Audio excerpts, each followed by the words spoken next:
se utiliza mucho en la Biblia.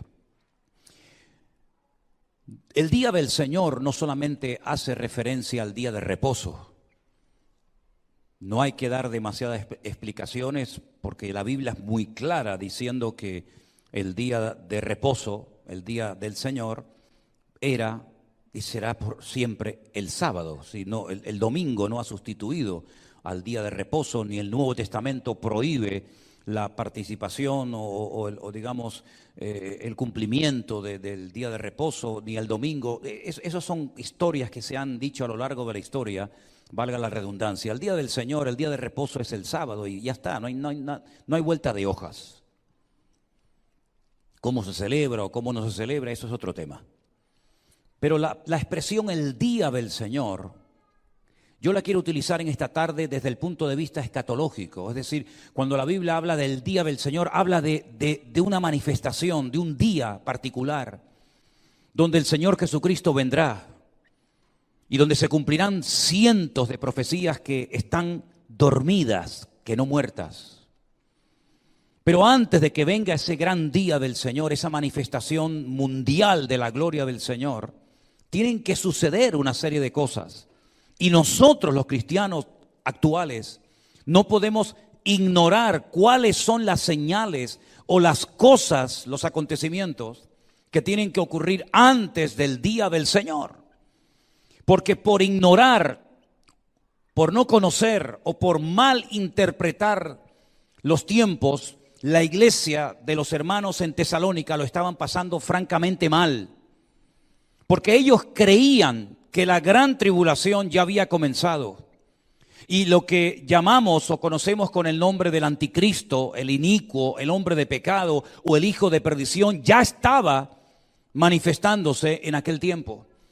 Y lo estaban pasando realmente mal, no solamente por una mala interpretación, por haber entendido mal tal vez lo que Pablo les enseñó, sino que además, para colmo, había llegado a la iglesia la información, una carta que supuestamente decían que era de Pablo, pero que no fue de Pablo. De hecho, Pablo dice que él no escribió esa carta, diciéndoles a los hermanos, poniéndolos nerviosos y asustados de que ya estaban en medio de la gran tribulación. Y de hecho, como ellos fueron una iglesia siempre desde el principio muy perseguida, y muchos hermanos habían perdido y estaban perdiendo la vida, pues ellos decían, bueno, hemos recibido una carta supuestamente de Pablo, donde se nos dice que ya estamos en la gran tribulación. Para colmo, estamos viendo cómo están matando a hermanos y miembros de nuestra congregación. Y vemos que la vida se nos está poniendo muy difícil y muy cuesta arriba, seguro que estamos ya en la gran tribulación. Entonces Pablo tiene que escribir una segunda carta a la iglesia. Y si quieren volvemos a la lectura que esta tarde se leyó, donde Pablo les dice a los hermanos que no se tienen que dejar mover fácilmente de su modo de pensar, ni tenían que estar preocupados, angustiados, nerviosos, ni por carta, ni por espíritu, dice como si fuera nuestra, en el sentido de que el día del Señor está cerca. Si Pablo consideraba en el siglo I que el día del Señor estaba cerca, imagínense nosotros en el siglo XXI. No ha habido otros creyentes más cerca de la segunda venida de Cristo más que nosotros. Pablo creía que en su tiempo vendría el Mesías, en su segunda venida. Pablo de hecho estaba preparado y esperando que viniera el Señor. Y estaban viviendo con una expectativa tan grande los creyentes del primer siglo, que por ejemplo los hermanos de Tesalónica, muchos habían ya dejado sus trabajos, ya no querían ocuparse de nada, porque según ellos creían, el retorno del Señor era inminente. Por lo tanto, ¿para qué perder el tiempo labrando los campos, atendiendo a los animales o trabajando en cualquier otro asunto? Si ya viene mañana el Señor. Sin embargo, Pablo les tiene que escribir y decirle, esa no es la forma de esperar al Señor. Y les dice algo que todos conocemos y tal vez en más de una ocasión hemos utilizado. El que no quiera trabajar, que tampoco coma. Porque la forma de prepararnos para recibir la venida del Señor no es dejando de trabajar, ni como han hecho muchos cristianos a lo largo de la historia. Y quiero recordarles que hay una hermosa ciudad en Israel que se llama Haifa, donde llegaron algunos cristianos hace muchos años, y allí ellos estaban preparando el retorno inminente del Señor Jesucristo, y fue un fracaso porque no vino el Señor en la fecha que ellos estaban esperando que viniera, y causaron un pésimo y un mal testimonio a la gente, no solamente de su congregación, sino a todos los que le habían dicho que inminentemente venía el Señor. Y a lo largo de la historia muchos se han atrevido incluso a poner fechas. Yo me acuerdo cuando estábamos cerca del año 2000. ¿Dónde estará ya el año 2000, verdad?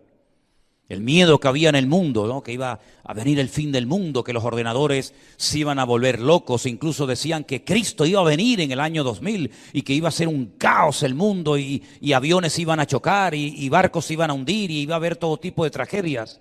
Y han pasado ya 21 años después del año 2000. Y aquellos que profetizaron desde los púlpitos y escribieron libros, y yo tengo algunos en mi casa, de pastores que dijeron sí o sí, amada iglesia, el Señor viene en el año 2000, pues no sé lo que habrá sido de sus vidas o de sus ministerios o de los miles de libros que vendieron, pero evidentemente se equivocaron.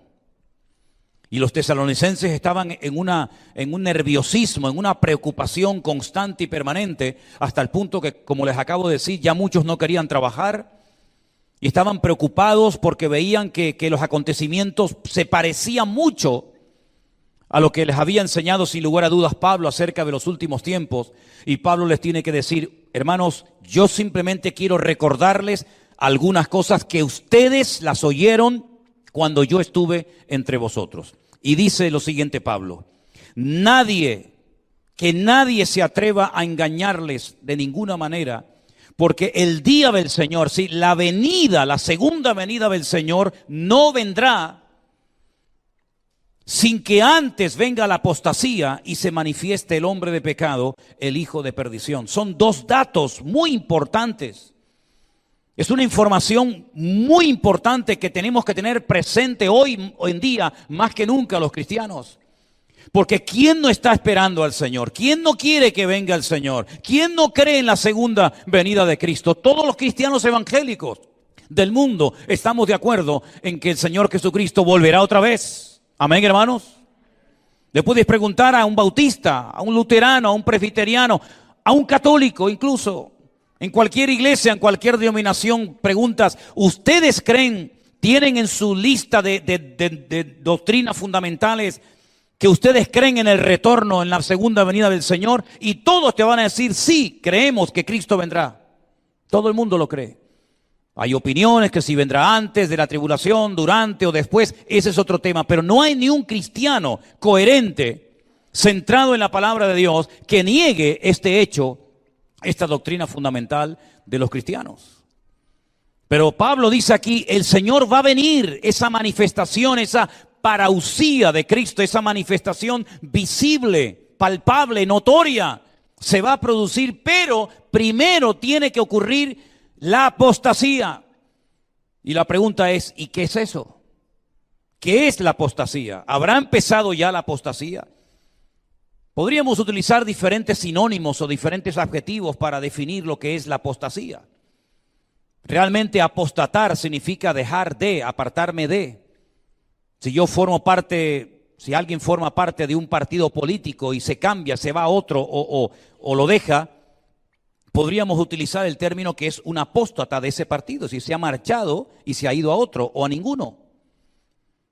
Cuando una persona tiene una fe, una creencia y la deja, ha apostatado, ha rechazado esa fe que un día tuvo y que controló su vida, sus pensamientos, sus acciones y toda su vida. La Biblia nos enseña que en los últimos tiempos la maldad se va a multiplicar de una forma tremenda. Yo creo que el Señor no nos dijo por cuánto para que no nos asustáramos. Pero la maldad no va a ir a menos, la maldad cada vez va a ir a más. Y vamos a escuchar cosas terribles, como ya hemos escuchado cosas terribles en los medios de comunicación.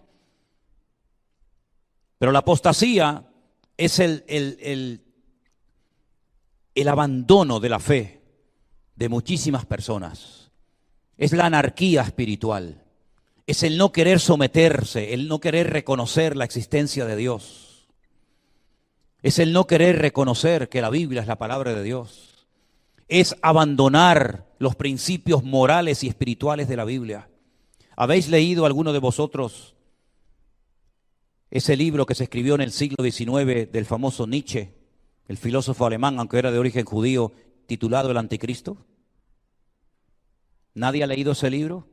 Bueno, no se pierde nada. Yo lo he leído en varias ocasiones. Nietzsche plantea que el problema de la humanidad son los cristianos y hay que eliminarlos lo antes posible. Que no hay nada más inmoral que la moral y que todo principio cristiano, bíblico, tiene que ser borrado de la faz de la tierra y dejar el placer como la prioridad absoluta para la felicidad de la raza humana. Y plantea que los cristianos son un problema que hay que eliminarlos a toda costa, cerrando colegios, cerrando universidades, y plantea que el único verdadero cristiano que hubo fue Jesucristo y que todos los demás fueron impostores y tergiversaron la fe y cambiaron todas las enseñanzas del Señor Jesucristo y un montón de disparates que ni siquiera merece la pena mencionarlos. La Biblia nos habla de que la apostasía es el caldo de cultivo, el terreno abonado para que aparezca en cualquier momento un hombre de carne y hueso. No es un demonio encarnado, no es Satanás encarnado como esas películas de Hollywood que algunos hemos visto en alguna ocasión, sino que es un hombre, como dice aquí, un hombre de pecado, hijo de perdición.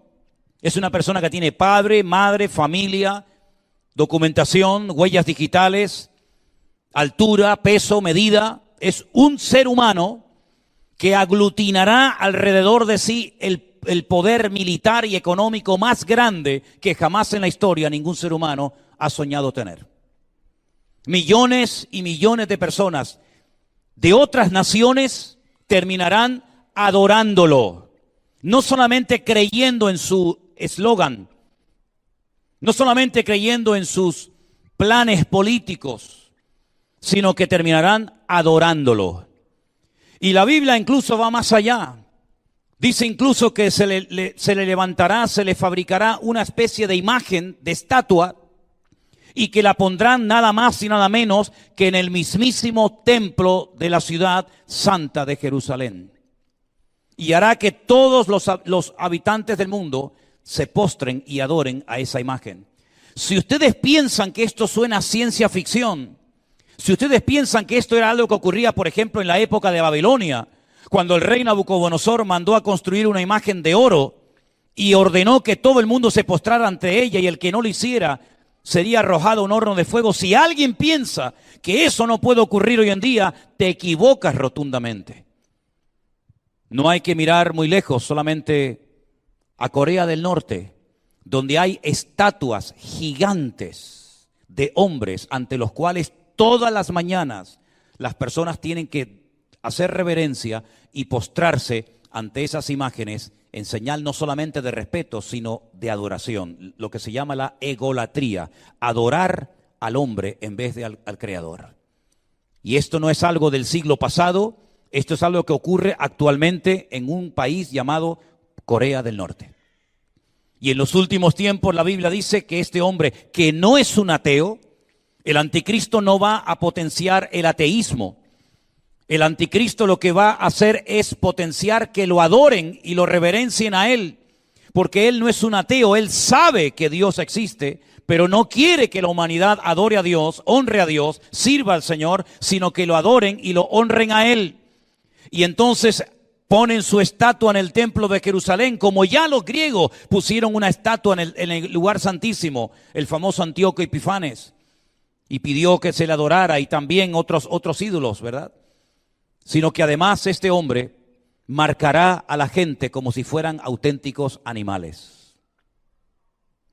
Y por eso muchas personas, hablando acerca del la famosa tema de la vacuna, han tenido temor de vacunarse, creyendo que con ese pinchazo, creyendo que con esa vacuna te estaban metiendo sin darte cuenta la marca de la cual habla la Biblia, y ahora lo vemos, del famoso 666, la marca de la bestia. Pero que yo sepa, yo estoy vacunado 2 veces. La vacuna no me la pusieron ni en la mano ni en la frente.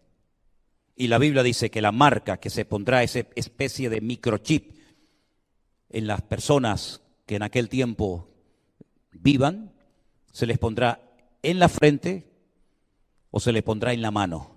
Y nadie, absolutamente nadie, seas de la raza que seas hombre, mujer, rico, pobre o la edad que tengas, da igual, nadie podrá comprar, ni vender, ni hacer ningún tipo de cambio comercial, de ninguna transferencia, ninguna multifirma.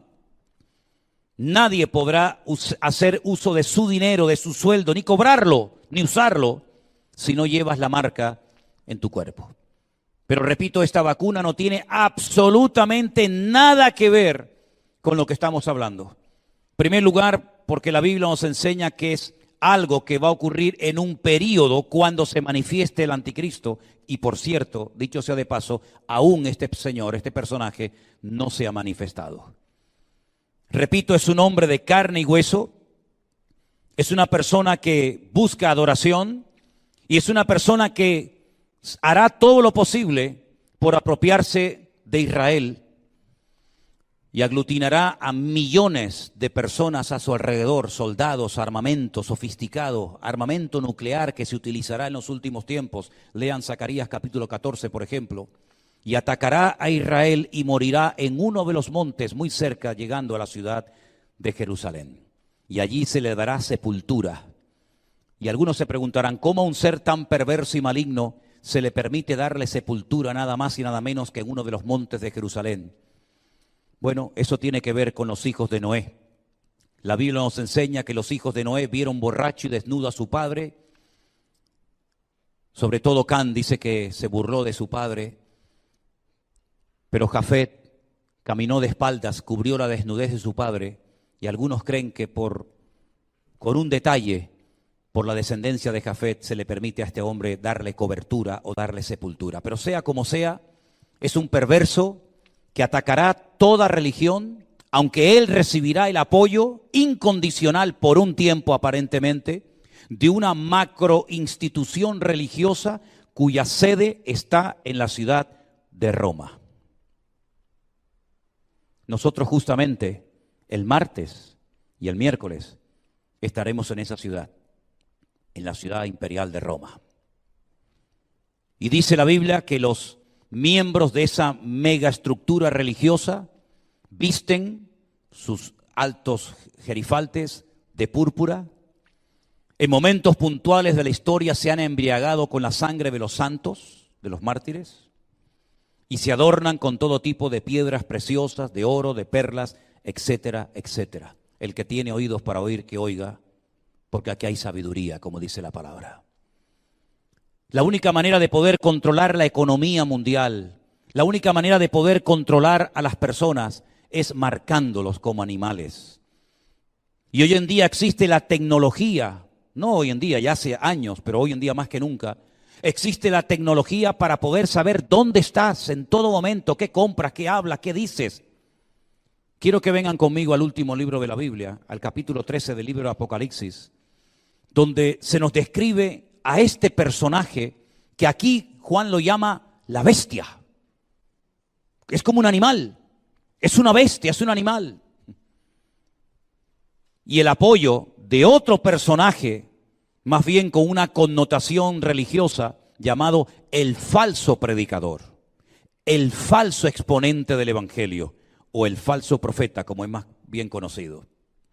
Dice en el capítulo 13 del libro del Apocalipsis: me paré sobre la arena del mar y vi subir del mar, y esa palabra mar significan naciones, pueblos, tribus, lenguas. No es el mar este que nos rodea a nosotros por ser habitantes de una isla. En esta ocasión y en otros versículos de la Biblia, ahora no tengo tiempo para explicarles dónde están todos esos textos, el mar representa eso, son naciones, son multitudes de personas, de entre las cuales se levanta esta bestia que tiene 7 cabezas y 10 cuernos, y en sus cuernos 10 diademas, y sobre sus cabezas un nombre blasfemo. Evidentemente, Juan emplea un lenguaje totalmente simbólico. No se va a levantar una persona de en medio del mar con 7 cabezas, con 10 cuernos. Esto es algo simbólico que hay que saber interpretarlo. Y ya lo hemos explicado en otras ocasiones, por ejemplo, en aquellas clases de escatología que di el año pasado.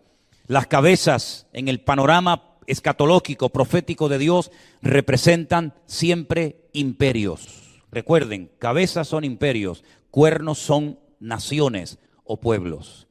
Ha habido 7 imperios que han precedido al anticristo antes de que él aparezca en los últimos tiempos, y 10 naciones que fundamentalmente le apoyarán económicamente, políticamente y en todos los sentidos que lo necesite. Esta bestia dice que es semejante a un leopardo. Esta bestia dice que sus pies son como de oso y su boca es como un león. Y para uno poder interpretar y conocer por qué Juan emplea aquí 3 animales diferentes para describir la naturaleza de este personaje, pues ustedes tendrían que conocer lo que escribió Daniel en el Antiguo Testamento, cuando a través de una serie de animales el Señor le demuestra y le habla acerca de los distintos imperios que se levantarían a lo largo de la historia. Él le había interpretado un sueño al rey Nabucodonosor y le había dicho que aquella imagen cuya cabeza era de oro representaba su imperio de Babilonia, pero que después de él se levantaría un segundo imperio representado por la plata en aquella imagen que representaba al imperio de los medos persas. Y después se levantaría un tercer imperio que era el de los griegos, representado por el bronce.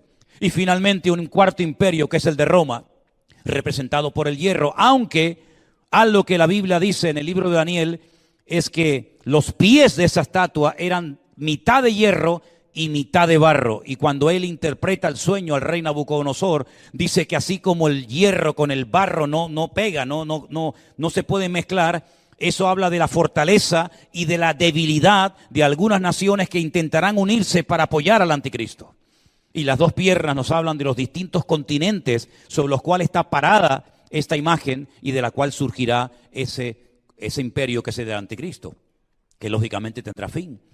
Pero ese mismo sueño, pero visto desde un punto de vista completamente diferente, Daniel lo ve, pero con animales. No con una imagen de oro, plata, bronce, hierro y barro, sino él dice que ve un león con alas, y le dice, y el Señor le dice que ese león representa a Babilonia, su fuerza, su agresividad y su rapidez, porque no existen leones con alas, pero las alas representan lo rápido que eran los ataques de los babilónicos, que eran capaces de irse de una nación a otra y conquistarla y destruirla y despedazarla. Pero también él ve, dice la Biblia, un oso con costillas en la boca y alzado sobre una pata más que de otra, porque era la unión de 2 imperios, los medos y los persas. Los persas hoy en día son los iraníes y los medos son los kurdos, que hasta el día de hoy siguen reclamando tierra y no tienen. Pero después se levantaría un tercer imperio y sería el de Alejandro Magno, los griegos, y entonces ve un leopardo con 4 cabezas. Un leopardo es el animal más rápido de la tierra, es el que más corre. No hay otro animal más rápido que un leopardo. Y la Biblia nos enseña que tenía 4 cabezas, porque las cabezas siempre nos hablan de autoridad, nos hablan de personas con poder, con autoridad. Y cuando él muere sin descendencia, 4 de sus generales toman el control de todo el imperio que Alejandro Magno, Alejandro Grande, el Grande, había conquistado. El nombre de esos generales, como bien saben, es Ptolomeo, Seleuco, Casandro y Silimaco. Esos 4 generales se repartieron todo el territorio que él había conquistado, y finalmente, cuando cae el imperio de los griegos, se levanta el famoso imperio romano, el que más tiempo ha durado. Casi le faltó muy poco para llegar a 1000 años. Imperio que se divide entre Oriente y Occidente. Roma, capital de Occidente; Constantinopla, capital de Oriente, ¿verdad? Uno duró más que otro. Y de esa mezcla de imperios se levanta el anticristo y dice que él es semejante a un león, es decir, tendrá características de los babilónicos, y tendrá características de los griegos, y tendrá características de los iraníes o de los persas. Es decir, será una mezcla de todo un poco. También Daniel nos da muchas características y datos sobre este personaje. Dice, no sé cómo lo pueden interpretar ustedes: del amor de las mujeres no hará caso.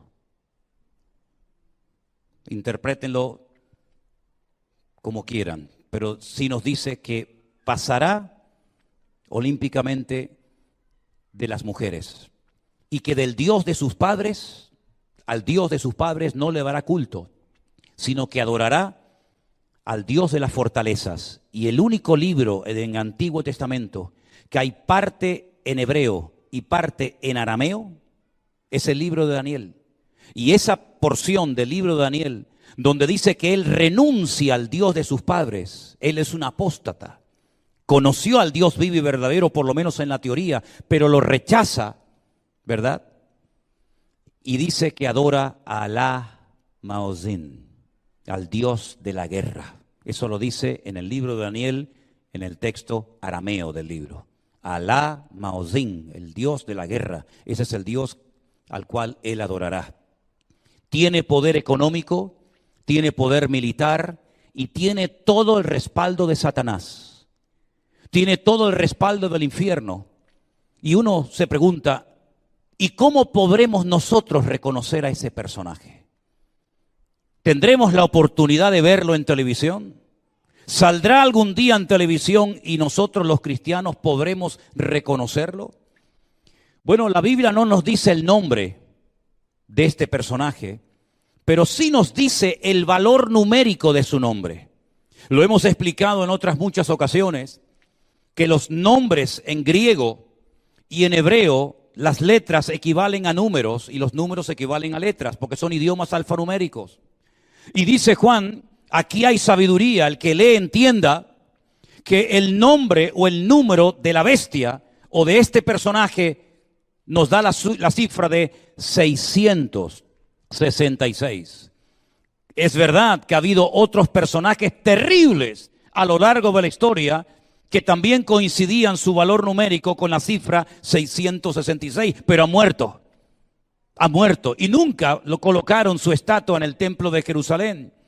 Y es interesante porque el apóstol Pablo dice que él se sentará en el templo de Dios haciéndose pasar por Dios. Y en aquellos tiempos, cuando Pablo escribe antes de que finalice el siglo I, el único templo de Dios erigido en el mundo era el templo de Jerusalén, que después fue destruido por los romanos en el año 70. Y hasta el día de hoy, ese templo no se ha vuelto a levantar.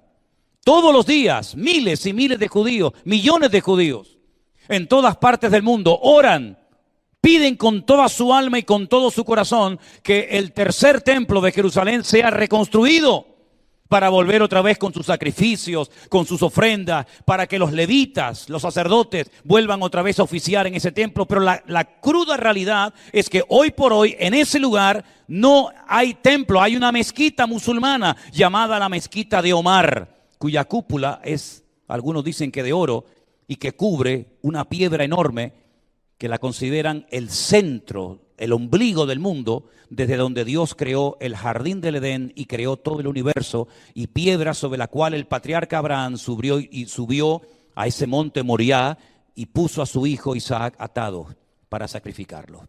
Es un lugar muy importante donde hay una presión espiritual brutal como ustedes no se pueden imaginar.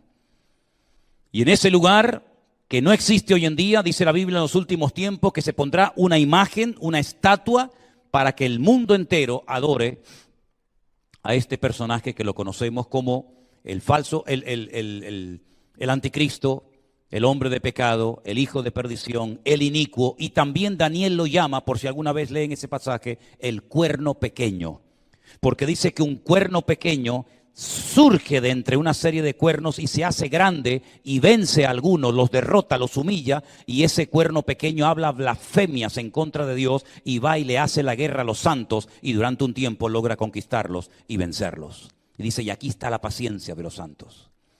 Es decir, que el mundo tiene que saber, por lo menos los cristianos, lo que se avecina, queridos hermanos.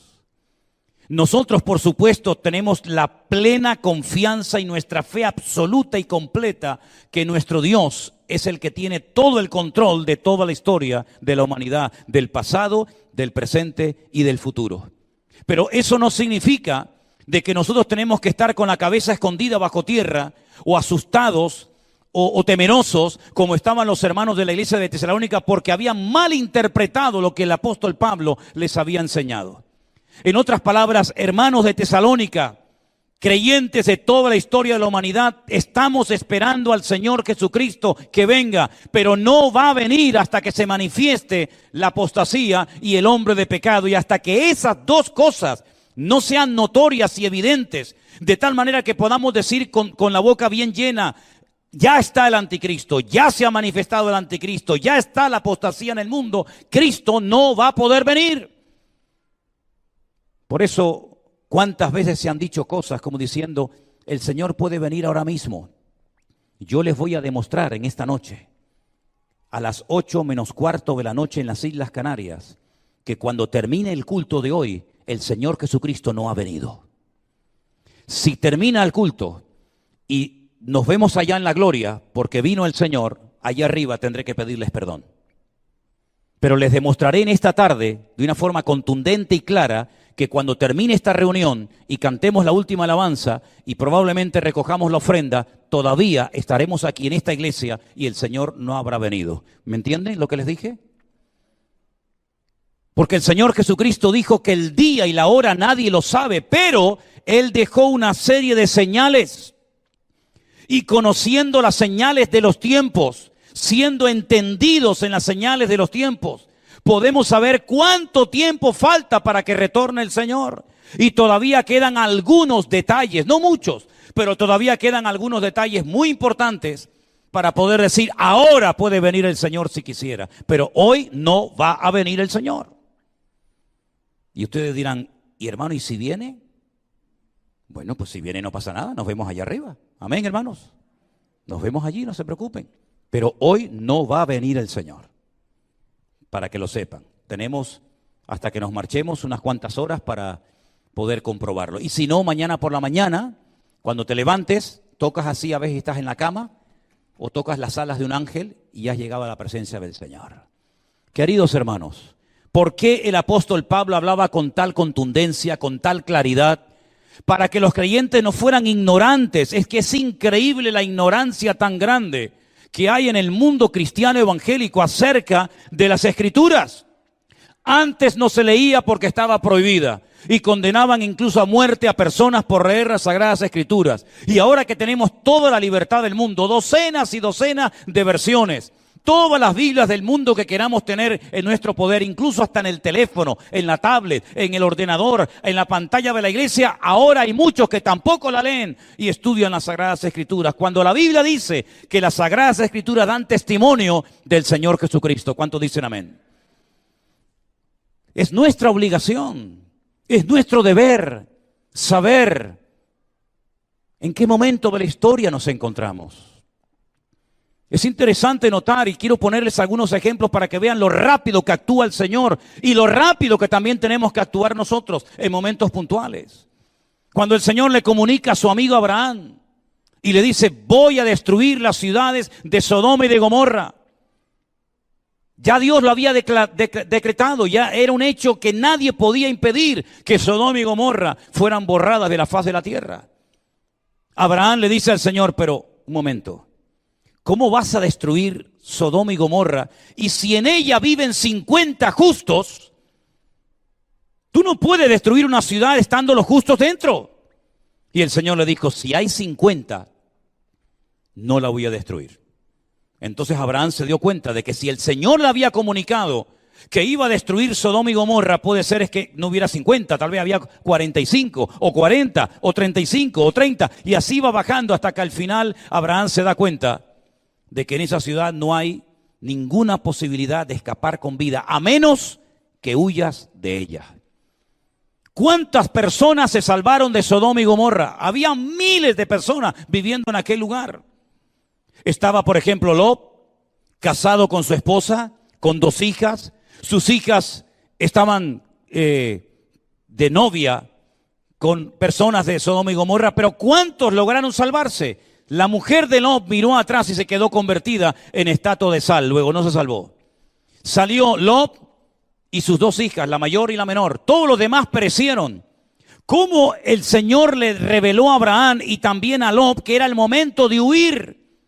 Hay momentos en los que había que huir, como Pablo tuvo que huir descolgado por una canasta cuando los judíos querían matarlo. Como David tuvo que huir de aquella ciudad cuando le pregunta al Señor, Señor, si me quedo en la ciudad, ¿me matan o no me matan? Y le dijo el Señor, sí te matan. Y tuvo que salir corriendo.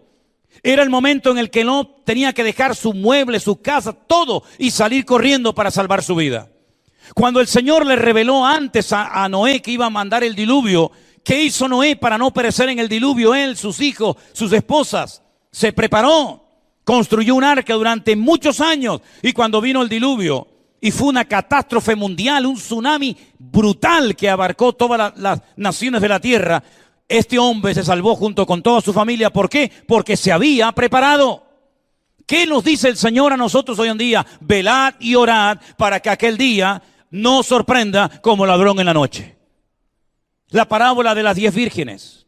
¿Cuál fue el fallo de 5 de ellas?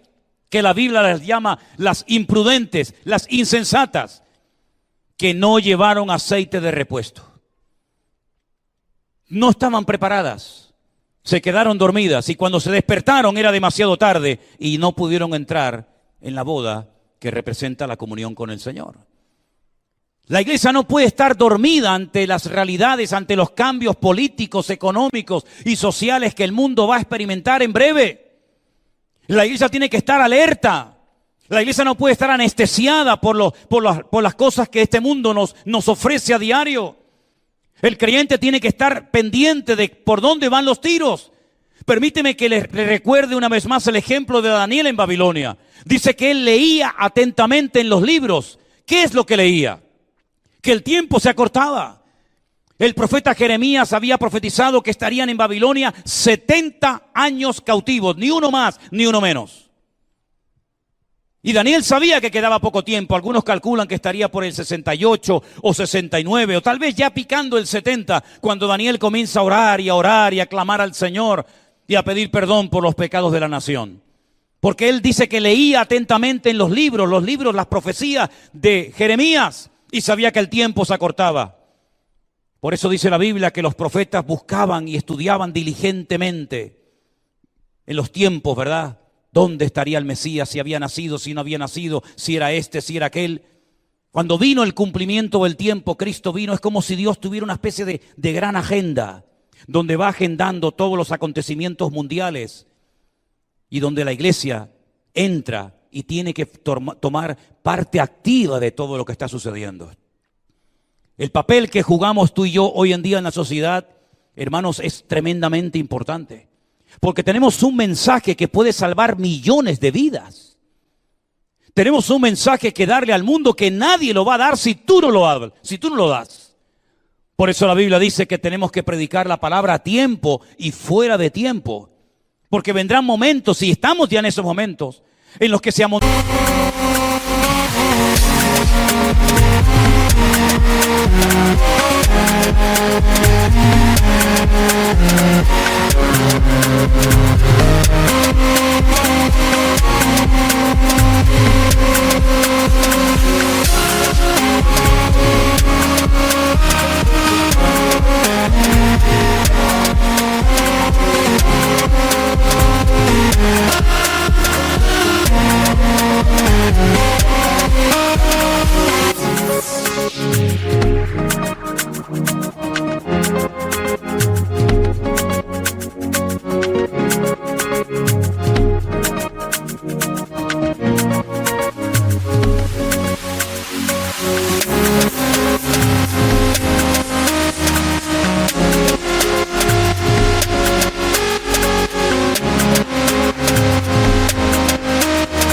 Tornarán maestros conforme a sus concupiscencias y la gente tendrá ganas de oír, pero ¿qué van a oír? Tonterías, cosas que los tengan anestesiados y distraídos en vez de estar pendientes de lo que realmente nos ha revelado el Señor en su bendita palabra. La Biblia nos enseña que este hombre va a aparecer en los últimos tiempos y será un político y lo veremos en televisión y escucharemos sus discursos. Y todos los datos que nos da la Biblia son no simplemente para engordar nuestra cabeza y decir cuánto sé de la Biblia. No, no es para eso. Es para que estemos velando y orando, para que el día del Señor no nos sorprenda como ladrón en la noche. ¿Cuántos dicen amén? Yo no sé lo que ustedes están esperando o lo que algunos de ustedes están esperando. Sé, por ejemplo, que millones de judíos lo que esperan es reconstruir su templo. Y por eso cada vez que se casan meten en un trapo una copa y la aplastan para recordar que alguien un día le destruyó el templo de Jerusalén. Y cuando fabrican una casa dejan una parte sin encalar, así como descubierta, como vieja, para recordar que el templo de Jerusalén fue destruido. Y el sueño y la meta para muchos es tener su templo, el templo y nada más que el templo, y ya con eso estamos contentos. ¿Cuál es la meta de tu vida? ¿Para qué vives? ¿Qué te ilusiona? ¿Qué te motiva? ¿Cuál es el diseño, el plan de Dios para tu vida? ¿Lo sabes o no lo sabes? ¿Sabes realmente para qué estás aquí? Para trabajar y morir trabajando y después llegar al cielo con las manos vacías. ¿Para eso naciste? Pues gloria a Dios, sigue trabajando, hija. Pero si tú naciste para algo más que para eso, y no estás ocupado en las cosas del Señor, entonces estás perdiendo tu vida y echándola por la borda. Y como aquel varón de Dios que sabía la voluntad de Dios, sabía el lugar, sabía el mensaje, sabía todo, pero no quería cumplir con la voluntad de Dios. Y descendió de Jerusalén a Jope, de la cubierta del barco a la profundidad del barco, y después a lo profundo de la mar. Su vida fue un descenso continuo y permanente, bajo, y ya no podía llegar más bajo. ¿Por qué? Porque intentaba huir y escapar de la voluntad de Dios. Que no nos ocurra eso a nosotros hoy en día, hermanos. Huir de la voluntad de Dios, que la conocemos y la tenemos por escrita en la Biblia, en nuestro propio idioma, para que sepamos cómo actuar, cómo comportarnos, qué enseñarle a nuestros hijos. Preguntarles qué le enseñaron hoy en la escuela y decirle, vengan para acá. La Biblia dice esto y esto. Por eso nosotros también le enseñamos a los niños de la escuela dominical los acontecimientos finales, lógicamente en su nivel, en su idioma, pero que sepan que el Señor Jesucristo volverá otra vez. Y yo quiero que vivan todos y cada uno de ustedes sabiendo que la meta no es convertirme, bautizarme, hacerme miembro de esta o de cualquier otra iglesia y nada más. La iglesia no es una meta. La iglesia es un medio para alcanzar objetivos eternos, para alcanzar el mundo para Cristo. Y que tenemos que estar velando y orando porque los acontecimientos se van a desatar con una velocidad brutal. Y no podemos perder tiempo, sino estar velando y orando para recibir al Señor y saber, el tiempo se acorta, el tiempo es ahora y ya no hay tiempo que perder. ¿Cuántos dicen amén? Cerramos nuestros ojos, hermanos. Meditad. Reflexionen en la palabra oída. Cristo viene pronto y viene a recompensar y a darle el galardón a cada uno según lo que haya hecho. Y la pregunta es, ¿qué estamos haciendo? Es cierto que hay que trabajar y estudiar y estar haciendo las cosas cotidianas, pero por encima de todo eso tiene que prevalecer la voluntad de Dios. Y decir, Señor, ¿qué estoy haciendo con mi vida? ¿Le estoy hablando a mis compañeros de trabajo? Tal vez se burlarán, sí, probablemente.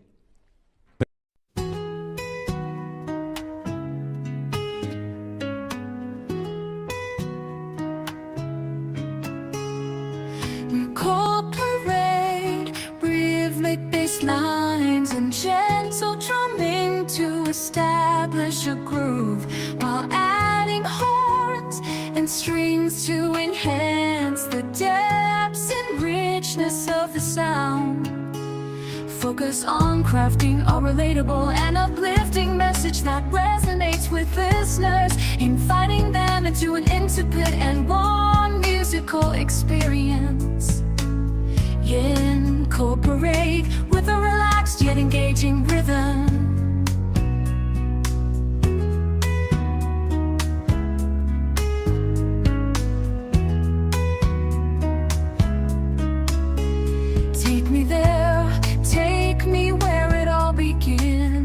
Met you by the riverside, the city lights dim.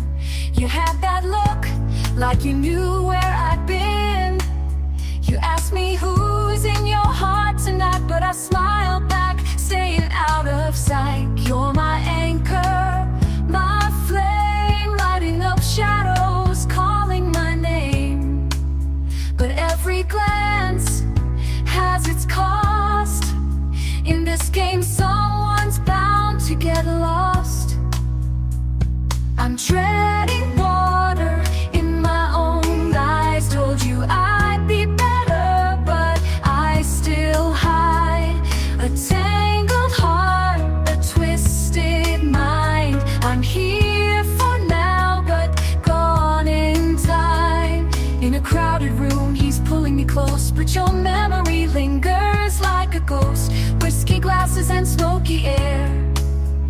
try to forget, but you're everywhere. You'd ask me to stay, see things through, but I'm running from me, not just from you. I'm